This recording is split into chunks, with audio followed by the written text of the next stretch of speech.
Tí 4 cái bản tạo solution sút chấm nôn 200 ml មាន pH 11.3 ទៅក្នុង solution monoacid ខ្លាំង HA ចំនួន20ចំនួន 200 ml និង pH ស្មើនឹង 2.8 ក៏គេឲ្យគេសួរថា solution ដែលទទួលបានមានធម្មជាតិជា solution អ្វីហើយខគេឲ្យគណនា pH នៃ solution ដែលទទួលបានក៏តើគេត្រូវបន្ថែម acid ឬបាសប៉ុន្មាន ml ដើម្បីទទួលបានចំណុចសមមូល acid បាសចឹងសំណួរក៏គេឲ្យកំណត់ធម្មជាតិនៃ solution ដើម្បីកំណត់ធម្មជាតិនៃ solution បានយើងត្រូវស្គាល់ mol វាដើម្បីពិចាររកអាណាដែលនៅសល់ចឹងធម្មជាតិវាគឺជាអាហ្នឹងហើយចឹងដោយសារយើងស្គាល់ទី1យើងស្គាល់ pH នៃ solution ស៊ូតចឹងមុនដំបូងយើងត្រូវរកកំហាប់របស់ solution ស៊ូតសិនមកហើយសេសមីកាគេបាន NaOH បែកក្នុងទឹកឲ្យផលជា Na បូកជាមួយនឹង OH ដកចឹងយើងតាម pH ស្មើនឹង14បូកឡូហ្គារីតនៃ CB ដោយសារតែវាជា mono បាសខ្លាំងចឹងយើងអាចទាញរក CB បានស្មើនឹង10សេគុណ pH ដល់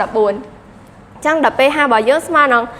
11.3 ចឹងយកជួសចូលមកហើយគណនាស្មើនឹង CB ស្មើនឹង 2 គុណ10សេគុណដល់ 3m ហើយចឹងយើងអាចរកទាញរក mol វាបានហើយចឹងរក mol តាម C ស្មើ n លើ V ចឹងទាញរក n មកស្មើនឹង C គុណនឹង V តែ C របស់យើងឃើញ 2 គុណ10សេគុណដល់ 3ហើយនឹង V គេប្រាប់មក 200 ml ស្មើនឹង 2 គុណ10សេគុណដល់ 1ហើយជួសចូលរូបមន្តមកយើងគណនាបាន 4 គុណ10សេគុណដល់ 4 mol ហើយមួយទៀតរកកំហាប់របស់ acid ខ្លាំងចឹងសមីការវាបាន HA បូកទឹកឲ្យផលជាអ៊ីយ៉ុងអ៊ីដ្រូញូមជាមួយនឹងអ៊ីយ៉ុង A ដកចឹងរកកំហាប់វាយើងរកតាម pH ស្មើនឹងដកឡូហ្គារីត Ca ដែលសារតែវាជា mono បាសខ្លាំងចេញទាញរក Ca មកស្មើនឹង10សេគុណដល់ pH ដែល pH ស្មើគេប្រាប់មកស្មើនឹង 2.8 ហើយយើងគណនាមក Ca ស្មើនឹង 1.6 គុណ10សេគុណដល់ 3ហើយបន្ទាប់ពីយើងរកកំហាប់ឃើញហើយយើងអាចរក mol បានតាមរូបមន្ត C ស្មើ n លើ V ហើយទាញរក n មកស្មើនឹង C គុណ V ចឹង C ស្មើនឹង 1.6 គុណ10សេគុណដល់ 3m ហើយ V 200 ml ស្មើនឹង2គុណ10សេគុណដល់1លីត្រចឹងគណនាមកស្មើនឹង 3.2 គុណ10សេគុណដល់4 mol ចឹងដោយសារតែយើងស្គាល់ mol បាសហើយនឹង mol acid អស់ហើយយើងអាចសេសមីការវិចារតាមមុនពេលក្រោយបានចឹងសមីការរបស់វា NaOH បូកជាមួយនឹង HA ឲ្យផលជា NaA បូកជាមួយនឹងទឹក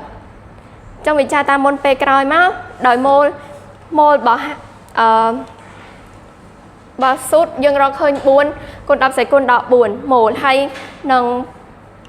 mol acid យើងរកឃើញ 3.2 គុណ10សេគុណដល់ 4 mol ហើយដោយសារតា HA នេះវាទូចចឹងវាចូលរួមអស់ចឹងយើងគណនាមក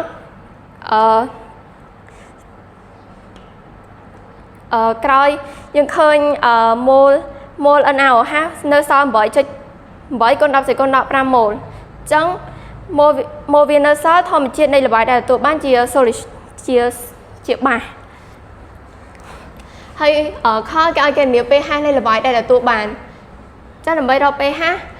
នៃល្បាយដោយសារតែល្បាយដែលយើងទទួលបានជាបាសចឹងយើងត្រូវរកតាម pH ស្មើនឹង14បូកឡូហ្គារីតនៃ CB' ចឹងវាជា mono បាសខ្លាំងហើយយើងរក CB' មកC ស្មើនឹង n លើ V ដែល n ស្មើនឹង 8 គុណ10សេគុណដល់ 5 mol ហើយ V នៃល្បាយយើងត្រូវយក V វាបូកចូលគ្នា200 ml បូក200ស្មើ 400 ml ហើយស្មើនឹង 4 គុណ10សេគុណដល់ 1លីត្រយកវាមកជួសចូលក្នុងរូបមន្តមក CB' ស្មើនឹង 2 គុណ10សេគុណដល់ 4m ចឹងយើងរក C ឃើញហើយយកវាជួសចូលក្នុងរូបមន្តដើមនេះមកស្មើនាំឲ្យ pH ស្មើនឹង14បូកឡូហ្គារីតនៃ 2 គុណ10សេគុណដល់ 4ចឹងឡូហ្គារីតនៃ 2 ស្មើនឹង 0.3 ចឹងយើងគណនាមកឃើញ pH ស្មើនឹង 10.3 ហើយក៏គណនាមាត្រអាស៊ីតឬបាសដែលត្រូវថែមចឹងយើងរកតាម Ca ស្មើនឹង n សល់លើ V ថែមចឹងយើងទាញរក V ថែមមកស្មើនឹង n សល់លើ